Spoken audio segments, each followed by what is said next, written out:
یہ پچھلے دنوں میرے علم میں آیا، یہاں پر مغربی ممالک میں یہ طریقہ ہے کہ جس وقت میاں بیوی کی سپریشن ہوتی ہے تو عدالت کبھی کبھار نان و نفقے کی ذمہ داری، بچوں کی پرورش پرداخت کے اخراجات شوہر پر ڈالتی ہے، لیکن اگر یہ معاملہ سامنے آئے کہ شوہر خود اس درجے میں مالی طور پہ آسودہ حال نہیں ہے یا مستحکم نہیں ہے تو بیوی کو بھی پابند کیا جاتا ہے کہ اس نے یہ جو علیحدگی اختیار کرنے والا شوہر ہے اس کو پھر کچھ رقم دینی ہے۔ سوال میں آپ سے پوچھنا چاہتا ہوں کہ کیا شوہر کا بیوی کی آمدن پہ حق ہو سکتا ہے، اور اس طرح کے جو فیصلے کی جاتے ہیں دینی لحاظ سے کیا حیثیت ہے؟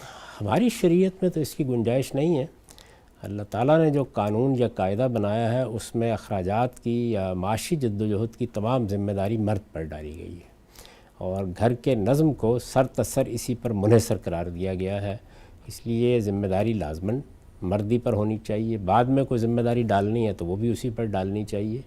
یعنی ظاہر ہے کہ جب ایک شریعت میں یا ایک قانون میں ایک ضابطہ پہلے کچھ متعین مسائل یا مقدمات کو طے کر دیتا ہے تو پھر باقی سارے فیصلے بھی اسی بنیاد پر ہوتے ہیں، لیکن یہاں چونکہ اس کو بطور اصول نہیں مانا جاتا تو اس وجہ سے وہ اپنے قانون کے مطابق فیصلے کرتے ہیں۔ تو لیکن مثلا اگر عام طور پہ ہم دیکھیں، اس سے قطع نظر کر کے کہ عدالت نے فیصلہ کیا علیحدگی ہوئی ہے، بیوی اگر گھر میں کما رہی ہے تو کیا اس کی جو آمدن ہے اس پر شوہر کا حق ہوگا کہ وہ کہے کہ بھئی تم یہ اتنا کما رہی ہو، کچھ ہمیں بھی دو اس میں سے؟ ہمارے قانون میں تو نہیں ہوگا، ایک پیسے کا بھی حق نہیں ہوگا، جو کچھ ہے وہ اس کا ہے۔ یعنی یہاں تو صورتحال یہ ہے نا کہ ساری ذمہ داری ہی مرد پر ہے، نان و نفقہ بھی اس کو فراہم کرنا ہے، اخراجات بھی اس کو فراہم کرنے ہیں۔ اگر طلاق ہو جاتی ہے اور کوئی ذمہ داری اس پر ڈالنی ہے تو وہ شوہر ہی پر ڈالنی ہے۔ اللہ تعالیٰ نے اسی کو یہ ذمہ داری دی ہے، اور یہ ذمہ داری قانونی لحاظ سے اسی پر عائد بھی ہوتی ہے۔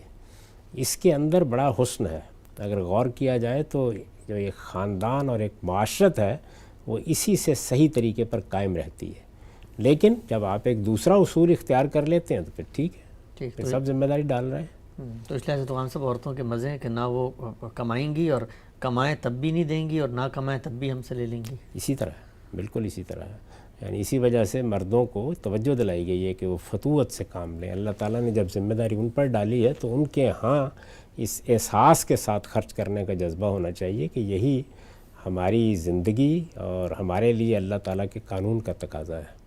تو ہمارے ہاں تو یہ معاملہ ایسے ہی ہے، اس لیے کہ ہمارے دین میں یا ہماری شریعت میں معاملات مساوات کے اصول پر نہیں ہے، عدل کے اصول پر ہے۔ یعنی ہمارا کی ورڈ جسٹس ہے، عدل ہے، مساوات نہیں ہے۔ اس میں عورتوں پر ایک ایسی ذمہ داری ڈالی گئی ہے جو ان کی فطرت کے مطابق نہیں ہے، یہ ان پر نہیں ڈالی جانی چاہیے۔ وہ اپنے طور پر ظاہر ہے ان کے بچے ہیں، کیوں خرچ نہیں کریں گی؟ کریں گی۔ بہت سی خواتین ہیں، آج بھی دیکھیے خود ہمارے معاشرے میں ہیں، وہ اپنی زندگی اپنے بچوں کے لیے وقف کر دیتی ہیں، طلاق ہو جاتی ہے تو وہی ان کے سر کا سایہ بنتی ہیں، بہنیں اپنی زندگی اس کے لیے لگا دیتی ہیں۔ تو وہ اخلاقی طور پر کریں، لیکن یہ کہ قانونی لحاظ سے ان پر کوئی ذمہ داری نہیں۔ البتہ یہ ہے کہ خصوصی حالات کا استثناء ہر جگہ موجود ہوتا ہے۔ ہمارے ہاں بھی اگر یہ معلوم ہوگا کہ ایک خاتون کروڑوں کی مالک ہے تو ہم اس کے بچوں کی ذمہ داری تو اس پر ڈالیں گے، وہ ماں ہے اور اس کو وہ ذمہ داری اٹھانی بھی چاہیے، لیکن شوہر کی کیوں ڈالیں گے؟ وہ جائے اور جا کر کمائے۔ ٹھیک ہے، ایک آخری پہلو ہم سے بتا دیجیے گا، اکثر ہمارے خواتین کے پاس زیور ہوتا ہے تو وہ زکوٰۃ ادا کرنی ہوتی ہے، اس کا بھی مطالبہ شوہر سے کر رہی ہوتی ہیں کہ اس کی زکوٰۃ دو۔ جی ہاں، ہمارے ہاں جو نظم ہے وہ یہی ہے، قائم کیا گیا ہے۔ اس وقت چونکہ ایک مختصر وقت ہے تو میں نے صرف یہ بتا دیا کہ اللہ کی شریعت میں تمام اخراجات، نان نفقہ، ہر چیز کی ذمہ داری پہلے بھی بعد میں بھی وہ مرد ہی پر ڈالی گئی ہے۔ اس کے وجوہ اسباب کیا ہیں، اس سے کیا حسن پیدا ہوتا ہے، یہ پھر کسی وقت بات کریں گے انشاءاللہ۔